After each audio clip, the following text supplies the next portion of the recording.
Hey, thank you for being with us here today. We're going to finish up and kind of review some issues surrounding employee motivation as well as behavior. Obviously, an extremely important concept, especially in a point in time to where a lot of companies are trying to get by with less employees and trying to find ways to stretch the resources they do have. So understanding not only the employee's behavior, but what is the underlying motivation behind that particular behavior can serve as an advantage for organizations because they're in a better position to reward their particular employees, in a better position to get them to work further or harder than maybe they originally had if that motivation was not present. So that will be a topic of discussion here for today. I do want to try and keep this particular lecture to about 30, maybe 35 minutes, although I'm not quite good at doing that. I seem to get a little long-winded sometimes, but there is a lot of great material in this. So there's a couple things that I do want to spend some time in highlighting. There's a lot of behavioral type theories that are very, very important to understanding people's particular motivations that we'll spend some time discussing as well. And we're also going to go through some of the different types of behavior that people can engage in, and obviously what are the underlying issues surrounding that. So let's start with talking about really the point, the purpose of motivation here. Obviously, it's managers' jobs, not really just manage, but to motivate the particular employees that they're responsible for so that those employees can ultimately reach their fullest potential, whatever that may be, right? We're all capable of different things in different areas. And so not only do you want to hold your employees to a certain standard across the board, but you have to be aware that certain employees have different capacities to achieve specific results. And it's a manager's job to find out what that point is. And like I said before, every person is different. And so holding them to one standard may not necessarily work. You'll have people who they won't have a chance of meeting that particular goal. And you'll have others that maybe obtain it relatively easily. So is it fair to hold them to a lower standard when you know in reality that they're high capacity individuals and they can achieve much more? We're finding too in terms of the research that employees need some type of extrinsic motivation. There are two types of motivation, intrinsic and extrinsic. Intrinsic motivation is the motivation I find in the job itself. My motivation is because I love what I do. I enjoy teaching. I enjoy interacting with students. I can honestly do this all day and not feel like it's work because it's a lot of fun for me. The value that I get, the motivation that I have is doing my job well to equip students with the knowledge, skills, and abilities necessary to go out, find jobs, create jobs, be successful. And so to an extent, my extrinsic motivation is far more significant than anything extrinsic that I receive from this particular job. Now, extrinsic motivation are things outside of the job that motivate you. Things like pay, benefits, obviously, certain perks, right? Company car, corner office. Those are the things that we will work towards because we like those. Those are highly desirable rewards, assuming that they are for you, right? And that's the problem most organizations get into is we have a cookie cutter reward system that has the same reward for every employee, but in reality, I may not care. And if I don't care, what's the likelihood that I'm going to try? We'll get into a little bit of that once we go over expectancy theory, which is a very prominent theory that we still utilize today. There also is a lot of research that points to the fact that workers that actually feel good and are happy with their positions tend to produce more. Now, I'm speaking in generalities because obviously you're probably thinking, well, what about someone who is happy with their job because they don't have to do anything? And you're completely right. There are exceptions to every rule. But generally speaking, workers who are happier with their positions tend to have a positive outlook, of course, tend to produce more. It's all about reciprocity. If the organization treats me correctly or treats me fairly, I feel like I owe them something. And I want to produce more to show them my appreciation. So let's talk about some employee behavior before we go into the different motivational theories here. Obviously, employee behavior are the behaviors that employees carry on or emphasize over the course of their workdays. And employee behaviors have the ability to either directly or indirectly impact the success of the organization. Now, within employee behavior, you have three separate types of behaviors. You have performance behaviors, organizational citizenship behavior, and counterproductive work behavior, which can also be referred to as counterproductive behavior. The way that I was taught was counterproductive work behavior, so I have a tendency to use that, although it is a little more lengthy. They mean the same thing, essentially, it's just different terminology. So performance behaviors, we'll go through these one by one here, is essentially the total set of work-related behaviors that your company expects you to display. When you're hired for a job, your employer expects you to be able to perform certain behaviors as a way of being successful on the job, right? Things like showing up to work on time. Obviously, if you're on the clock, doing your work, following company procedures, following guidelines, being a team player, working with others well, handling conflict well. These are things that employers expect you to do as a way of being successful in your job. And if you don't do that, arguably, you may not be able to succeed in your job. Now, one thing that I will mention is that the examples are specific based upon the position, right? Certain behaviors really don't matter depending upon the position. If you work by yourself all the time and have no interaction, it really doesn't matter if you can't work with others because you're not. So it depends upon the position, of course. But it's important, obviously, to meet the needs of the organization. And the reason why a company will hire you is because they feel like you have or can at least exhibit the behaviors that are necessary for that job to be successful, right? We've all seen job descriptions when we apply for various positions, and they outline the tasks, duties, responsibilities, maybe even some of the behaviors that they expect an applicant to be able to exhibit on that particular job. And they want to be very upfront with you, right? They don't want you becoming hired and getting through the selection process and all of a sudden realize, oh, I didn't know I had to do that. That's not the point. It has to be a good fit for both the employee, but also for the organization as well. Now, organizational citizenship are positive behaviors and contributions that you make that don't necessarily impact the bottom line of the company directly. Okay, they're positive, they're good. Organizations want you to do these things, but they don't directly contribute to the bottom line. And what I mean by that is, say, for example, if you were to mentor or help train a new coworker. Obviously, you're taking time out of your day to actually train and mentor them, which is detracting from your ability to work on your own tasks, which in turn affects, obviously, your ability to maybe look good come a performance review if you're measured on individual objectives. But the point being is that that's good behavior, only it doesn't directly impact the performance. Indirectly it does, because if you're training and mentoring someone, the argument, at least what it should be, is that they're getting the skills and the resources that they need to get acclimated to the position much sooner, and then can in turn be more effective in that role. But it really just depends. But organizations want to encourage this type of behavior. The problem is, though, if you have an organization that is set on individual goals, that's how we reward employees based on upon how you perform individually, there isn't an incentive for me to want to train somebody or mentor someone. Because at the end of the day, although I may feel good about doing that, it's not going to impact me come my performance evaluation time. And so organizations need to be careful about relying too much on individual objectives and goals and weighting those when it comes time to review salary for increases and bonuses if they're trying to preach teamwork and trying to preach collaboration and helping out coworkers and those different types of things. The last thing you have here is counterproductive work behavior or counterproductive behavior. And these are behaviors that really detract from the organization. They are not very conducive, not beneficial, and they are not positive in any way. They include things such as absenteeism, turnover, theft and sabotage, discriminatory harassment, and workplace aggression. And these are obviously not positive as you kind of go down the list here. These provide significant costs to the company, not only in time, resources as well, financial resources, paramount among those, but can leave the company open to potential legal issues as well.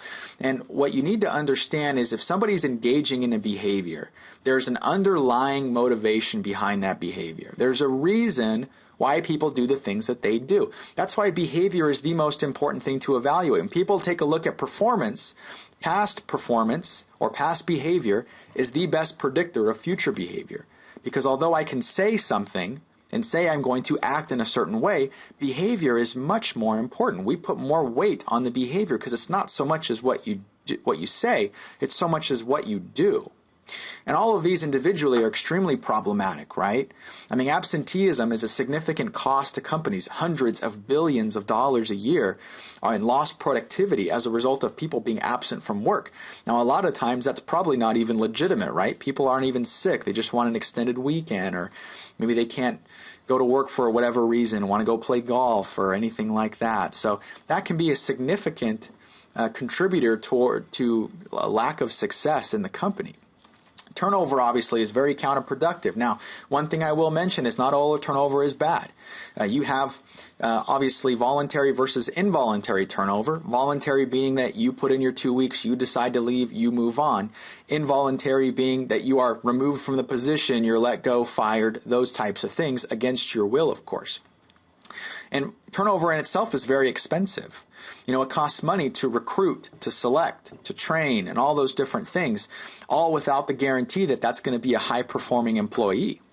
You know, a lot of companies, for example, in retail, you know, many of you know Costco fairly well, and they have a very interesting way of handling their selection process. I mean, if you look from a retail standpoint, they pay significantly more than comparable companies like Target and Walmart.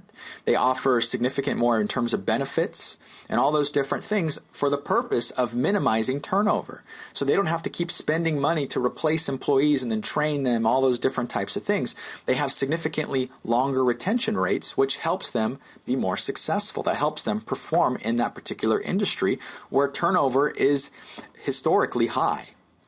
But back to turnover, not all turnover is bad. Right? You have obviously functional and dysfunctional turnover, you know, things that are functional, meaning that maybe you want somebody to leave. They're not a high-performing employee, and for whatever reason, you think they should go, and they decide to leave on their own. That's great for you. But you also have that kind of negative turnover as well, that dysfunctional turnover where you have high-performing employees that leave your position or leave your organization for whatever reason. They find a better job, they're disgruntled, they haven't been treated fairly. Whatever the reason is, they eventually leave, and it's very difficult, if not impossible, to replace them. Thefts and sabotage, obviously employees may steal and damage physical property. Discriminatory harassment, you obviously don't want to have a discriminatory environment where you feel like someone is being harassed. You open yourself up to potential legal issues. And then lastly, workplace violence, meaning physical aggression, confrontation, those different types of things. Very problematic for an organization. Now let's look at the Big Five here. The Big Five is a personality type indicator almost that is designed to try and figure out people's personalities in a number of different categories. And the idea behind this is that if you're recruiting for a certain type of person, right, people that hire for jobs, who is our ideal applicant? What type of skills should they have? What type of educational background should they have? What type of ability should they have? And what type of personality are we looking for, right? Depending upon the position, you may need someone with a different personality. People in sales need to have a different personality than somebody who is working in IT or maybe behind the scenes or something like that. So we have to figure out, okay, not only who has the skill sets and the education and the knowledge, but who has the personality that is going to be predisposed to being successful in this role. So the Big Five are 5 separate personality characteristics that employers can look at, and they can administer paper and pencil type tests as a way of finding out what are your leanings. Now I say leanings because most people think, well, if I'm agreeable, then I'm 100%. And that's not true because there are degrees of which. Some people fall kind of in the middle. You can kind of go both ways almost. And that's not bad. It's not necessarily a bad thing if you're on one end of the spectrum or in the middle or whatever it may be. The important thing is that we have an awareness of what are our limitations and find a way to work around those. Now, going back to the Big Five here, we have agreeableness, conscientiousness, emotional stability, extroversion, and openness to experience. And I'll highlight these here real quick here just for sake of time. Agreeableness is your ability to get along with other people. It's your ability to be cooperative, to be tolerant, to be forgiving. An organization wants people to be agreeable because we do a lot of work in teams now. You work with coworkers very closely on different projects and different things. And so you want people that can work together and collaborate and be cooperative. Otherwise, you're going to have dysfunctional conflict kind of coming up everywhere and trying to deal with that can be extremely problematic and time consuming. So agreeableness is a thing that employers look at. Next is conscientiousness. Conscientiousness is the extent to which you're dependable, you're organized, you're persevering, achievement-oriented. These types of people love to accomplish tasks. They're very determined in accomplishing those particular tasks. Employers love people that are conscientiousness. This is the second most reliable indicator of future performance. If you can find somebody who's conscientious, there's a significant chance they're going to be a high-performing person. And a lot of things signal conscientiousness. I mean, let alone paper and pencil type tests, but your GPA, for example, is a signal of your conscientiousness, because someone who has a high GPA obviously had to work for that, had to be diligent in their studies, organized in terms of when to do certain assignments and prioritizing, and employers like that. And regardless of if maybe it was slanted to where you took easier classes, or maybe you didn't work full time, or whatever the case is, employers put a lot of weight to that type of stuff. Next is emotional stability. Obviously, if you're working with others, it's important that you have the ability to not only handle your own emotions, but handle how you react to certain situations. There's a lot of change that goes on in environments and business today. Rapid change. Technology has changed the way that we do business and continues to change the landscape of how things get done. And if you're not able to handle your emotions and react and respond appropriately, then that's going to be a significant disadvantage for you. Employers change significantly. I've worked for companies where it seemed like every 2 months we had a new procedure in place, or we had a new way of doing something, and it was just constantly changing. And that's not bad. You need to change to keep up with how things work. But you need to have the ability to understand that from an emotional standpoint, and not necessarily be overly pessimistic and overly negative. Next, you have extroversion as well as introversion. If you're extroverted, you essentially love interacting with large groups of people. You're energized by being around people all the time, and that's what your passion is. That's what you enjoy doing. Someone who is introverted is not energized by those things, which much rather be left alone to their own selves and their own thoughts and all those different types of things, versus being around large groups of people. Now, that doesn't mean that if you're introverted you cannot be around large groups of people. That's not what I'm saying. What I'm saying is, if you had a choice, you'd rather be by yourself. And if you're extroverted, you'd much rather be with a group of people. And we all have known types of people that kind of go both ways almost, right? You have the person that just seems like they just love to be around people, and the second they're all by themselves, they're just not happy and they have to be around people. Those types of people are gravitate towards positions of like sales and teaching and all those different types of things. Now, like I've said before, you can have kind of different percentages of each area. You're not solely in one or the other. For example, every type of test that I take, like a Myers-Briggs personality type indicator, I always fall in the introverted category. I haven't taken it in the last several years, so I'm not sure if it's changed. But historically, I fall in the introverted category, which you would argue probably doesn't make sense considering what I do on a daily basis and teaching in front of large groups of people and all those different types of things. But once again, it's kind of a learned trait almost. I can be extroverted if the situation calls on me to, but maybe I prefer to be introverted, and that's where the importance lies. Next, openness to experience. This is extremely important.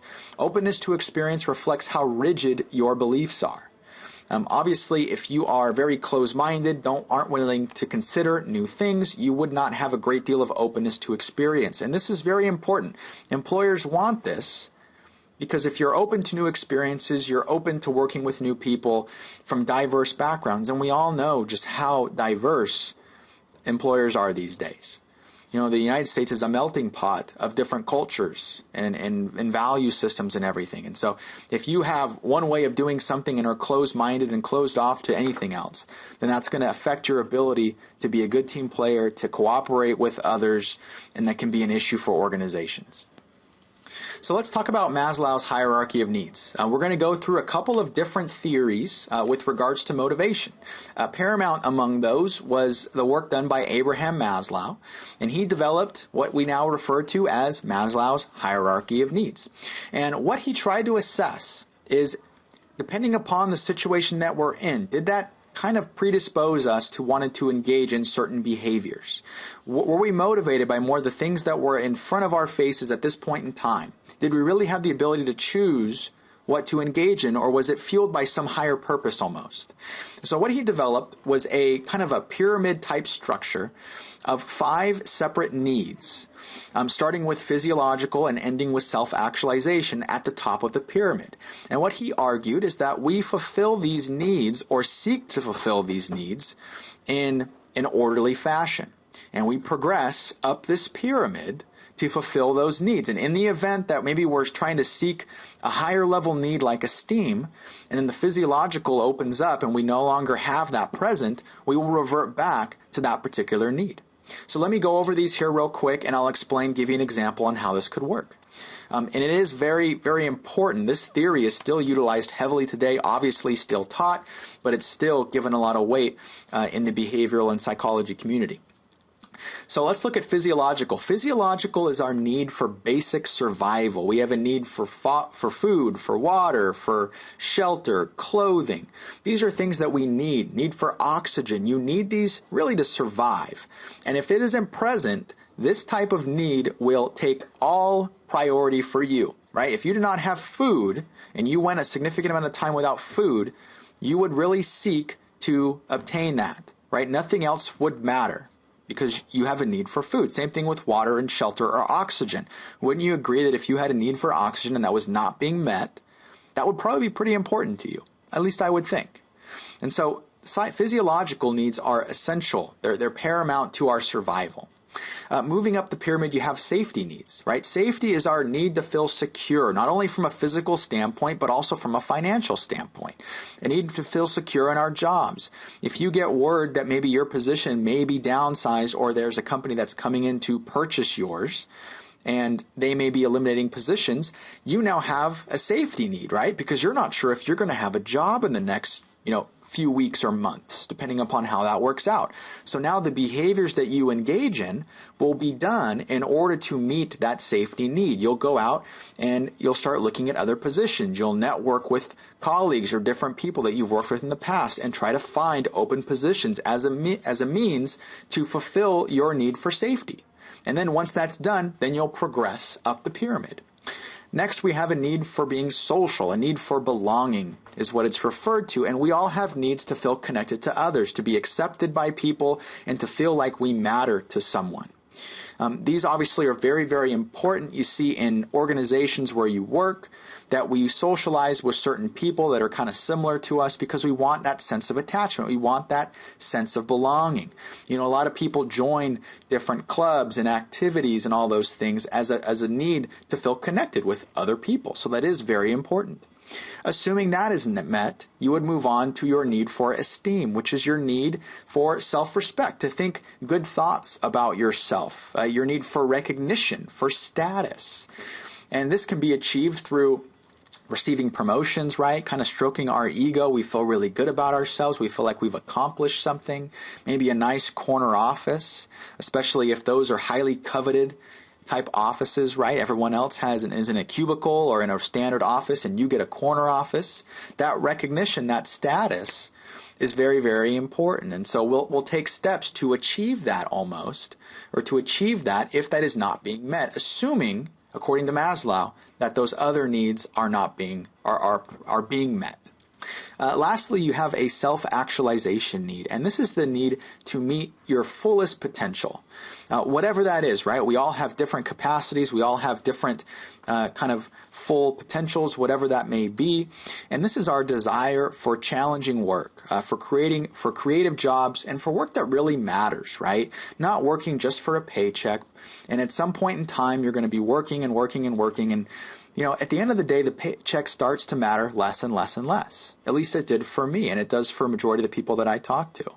Is it good? Absolutely. Do you need to have income? Of course. I wouldn't argue argue the contrary. But at some point, you begin to ask yourselves, am I really accomplishing something? Am I making an impact? And then if you're not, you will seek out positions or something that makes you feel like you're contributing towards the greater good. This is the self-actualization piece. Now, the important thing to remember is that we don't tackle these in unison, right? You don't occupy both. At least that's what Maslow argued. He argued that we progress up this pyramid and revert back to lower level needs like safety and physiological in the event that those are not being met. So that's the important thing to take away here, is obviously that we will revert back to those lower level needs in the event that something is not being met. All right, the next theory we're going to look at here is theory X and theory Y.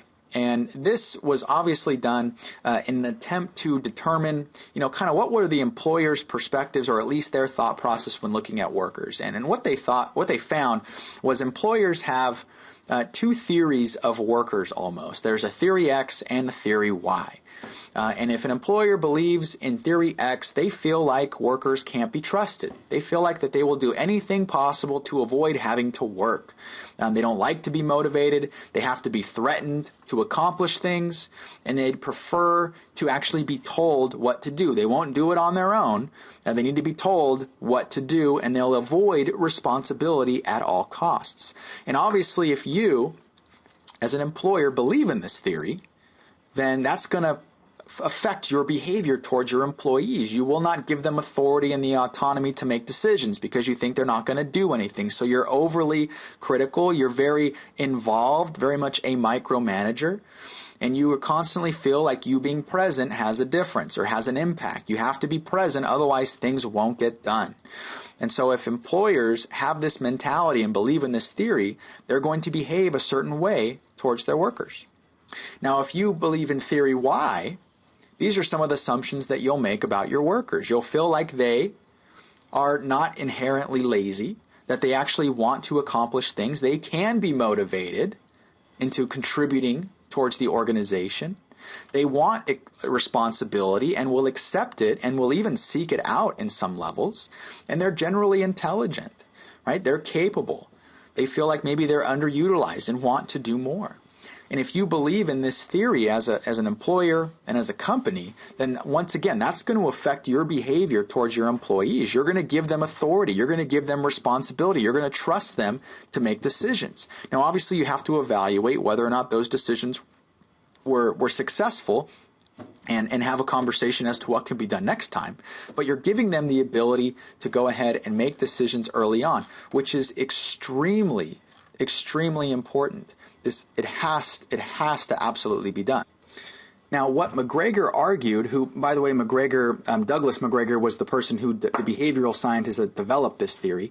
What he argued was that theory Y managers tend to have more satisfied and motivated employees than those who believe in theory X, because once again, you're treating employees like human beings who want to contribute, who are not lazy, and you're giving them authority, you're recognizing them for contributions, as opposed to, feeling like the only way that you can motivate them is to threaten and coerce them into getting to agree to what you do, which we all know if we were on the receiving end of that, that would not be fairly motivating. Now, one of the things I do want to mention here real quick also, and this is a very, very important study, which was called the Hawthorne study, and that was done back in the 1930s at the Hawthorne Works plant of Western Electric, which is actually in Hawthorne, Illinois.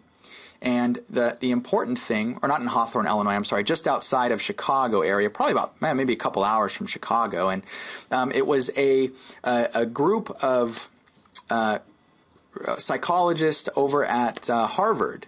And what they wanted to do was determine whether or not changes in the external environment would have any effect on the behavior of the employees. And so they did things like changing with lighting, decreasing the amount of breaks they had during the day, increasing the humidity in the plant, changing how long they had to work, and all these different things. And obviously lighting is quite comical, because can you imagine working and then all of a sudden the lights get dim, and then they get dimmer, and then dimmer, and all the while you really can't even see what you're doing. And what they hypothesized was that if I lowered the lighting so it was so low that you could barely see, productivity would decrease. And if I made it so that it was so uncomfortable to work, then productivity would decrease. But they didn't find any significant results. And what they actually believed, or there was no correlation, I should say. And what they found was that it wasn't necessarily the conditions that they were working in. It was the fact that the employers or the employees felt like they were being given some type of special attention. Like they mattered. Like, hey, there's these people and they want to see how we work. And so let's make sure and we do the best job that we can, obviously. And so that brought more of an emphasis, not necessarily on the physical conditions in which people work, but more on the recognition piece, the providing attention for what people are actually doing, because they were motivated more by that than they were anything with regards to the actual physical conditions of the work. And this became known as what's called the Hawthorne effect, which really started this human relations movement back in that period of time, of course. Now, a couple things that can be done as a way of increasing the extent to which people have meaningful work, of course, and this kind of coincides with, obviously, theory Y managers, skill variety, task identity, task significance, autonomy, and feedback. And I'll maybe spend 30 seconds on each here just for sake of time. Skill variety, meaning that you utilize a lot of different skills. You're not just doing one specific thing over and over and over again, but you have some variety, right? If you're working on an assembly line where you do one thing over and over and over again, you're probably not going to feel like your job is meaningful. But if you have a variety of skills that you actually perform, then maybe you would think your job is a little more meaningful. Task identity is your ability to associate that task with something greater. If I do one thing, if I'm on an assembly line, attaching a door to a car, and that's what I do for 8 hours a day, 40 hours a week, I may feel like my task is relatively insignificant to the greater project. But if you are maybe on a project team that works on a vehicle and assembles it from start to finish, you can see the progression that takes place, the car coming into shape and obviously coming to its end result, and you take almost a sense of ownership on that because that's something that you created. You didn't do one specific task, but you created that. The next thing is task significance. How important is your task? Right? Doctors have a great deal of task significance because the things that they do have a significant impact, right, on people's livelihoods. That will be a high degree of task significance. How important is your task to someone else? Autonomy, right? Do you have the ability to operate somewhat independently? People that are constantly micromanaged and are told exactly what to do, it's very difficult to feel like your job is meaningful if you're not giving some level of authority. And lastly, feedback. You need feedback. It's very, very important. You need to know when you're doing a good job and why, and also when you're doing a bad job and why. And I think that a lot of managers default to wanting to give feedback when it's bad and unfortunately don't emphasize the good. And what we know about research now is that positive reinforcement and praise and recognition is a significant motivator to people nowadays. All right, let's take a look at the expectancy theory here. Expectancy theory was developed by a gentleman by the name of Victor Vroom, and what he essentially stated, or what he found, was that, or what he tried to find, is how people make decisions with regards to various behavioral alternatives. We all have choices that we can make. So what determines whether or not we're going to choose to engage in a specific behavior? Right? If we're presented with options, then what impacts the choices that we make? And so what he did was he developed a particular theory that was dependent upon three areas. The first is expectancy, the second was instrumentality, and the third was valence, with a V but pronounced like balance, but it's valence. And so what he essentially says is that with the expectancy piece, that first category, if you believe that increasing your effort is going to lead to increased performance, then you are more likely to engage in that behavior. Okay, if you don't feel like if you try harder it's going to do anything, then why try, right? You wouldn't do that. It's the same thing if I said that no matter how hard you study for your next exam, you're not going to do any better. I promise you, you will not do better. I show you the statistics and I say, hey, look at these people here. This is what they did. It's like 10 classes previously, so I have a really good sample. And I say, there's no chance that you can do better on this exam. How likely would you want to study? Probably not likely, right? We have different choices. Like, well, if I study, I can't go out with my friends. I can't watch TV. I can't go work and all that kind of stuff. So if you felt like there wasn't a link between trying harder and doing better, then you would not perform that behavior. But let's say that you do. Let's say the expectancy link is there. You think that if you increase your effort, you'll have increased performance. That next area is instrumentality. And instrumentality is the belief that that increased performance will lead to a certain outcome, right? So if you believe that if you study more, you can do better on the exam, which is expectancy. And then instrumentality being if you believe that you can do better on the exam and you can receive a certain grade, right? You can receive an A or a B or a C. Okay, that's the important piece there. Not that, hey, I study harder, I perform better, but I perform 1 percentage point better than I did last time and I put in 20 hours more of study time. Chances are you're still not going to want to engage in that behavior because at the end of the day, it wasn't a certain outcome that you wanted. And the last thing is valence. Valence is the attractiveness or unattractiveness of the outcome. If there's something, if you don't want to be, if you could care less and all you want is a C and know that you probably don't have to study to get a C, then you're not going to study because the reward isn't attractive. That the allure of receiving an A or a B isn't enough to compel you to engage in the behavior of actually studying. And if there is any individual break in this particular chain, then the argument is that the employee or whomever is not going to be motivated to engage in that behavior. So a very, very widely credited and very, very important motivational theory, of course. So it really illustrates the importance of rewards, and rewards being kind of tailored to the person, of course, and we can't necessarily say that one reward is going to work for a lot of different employees. All right, the last thing is equity theory that we'll kind of go over here.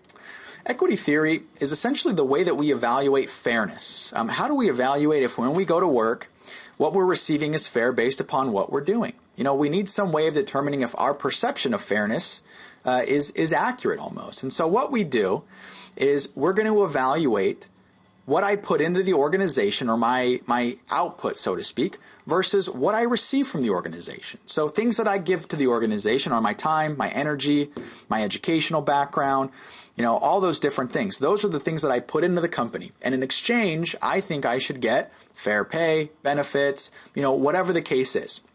And so we look at this almost like a mathematical equation.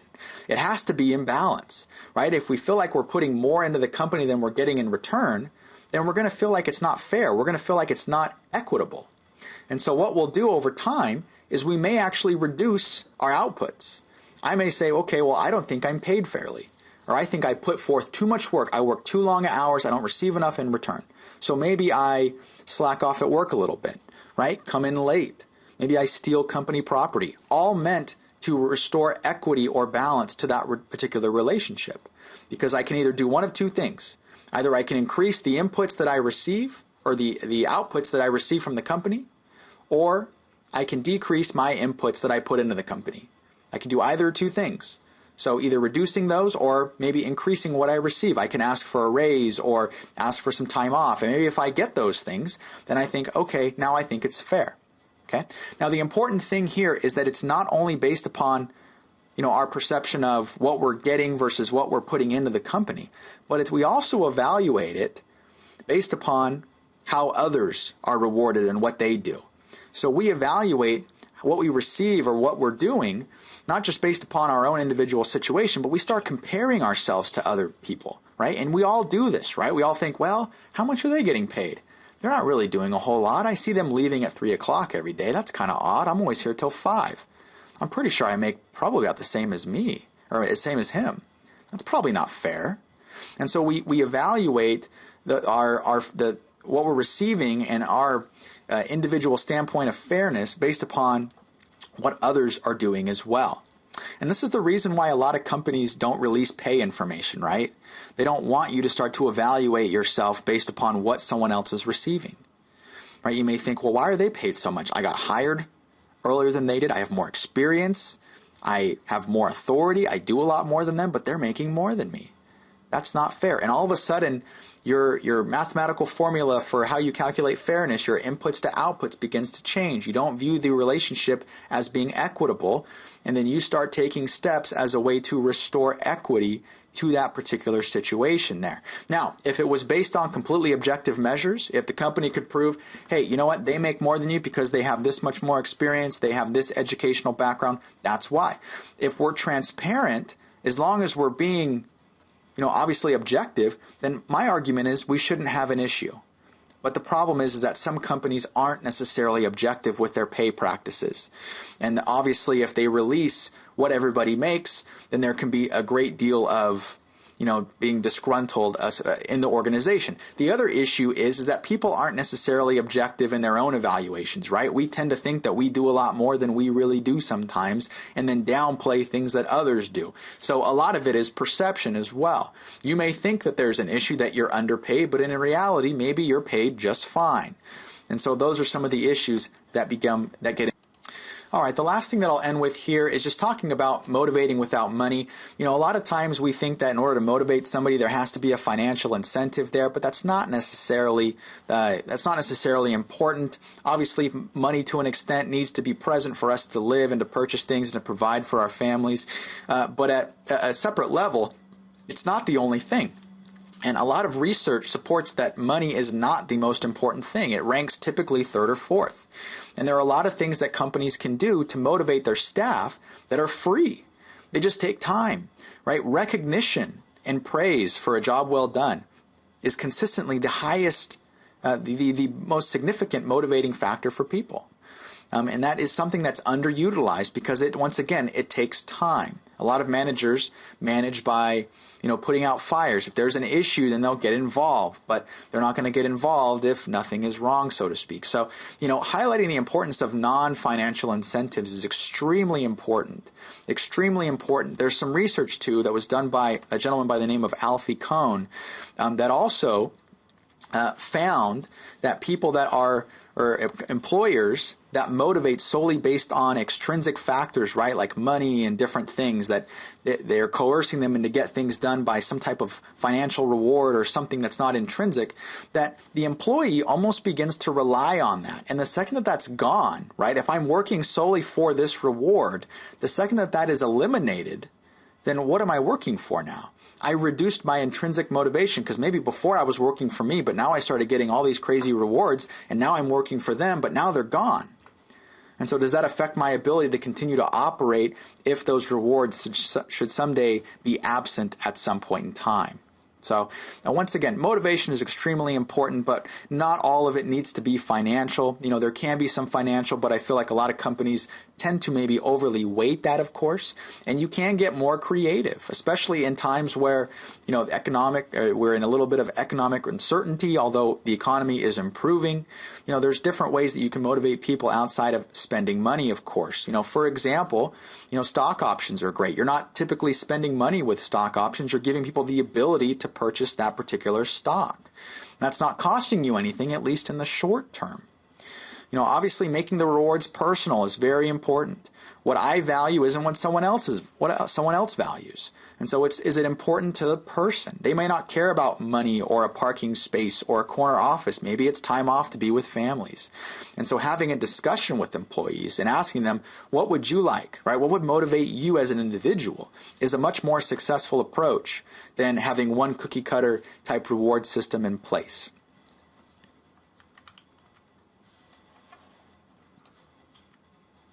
All right. Hey, thank you everybody for joining. I hope you found the information valuable. If you have any questions, obviously don't hesitate to let me know, but thank you for being a part. I really appreciate it. Have a great week.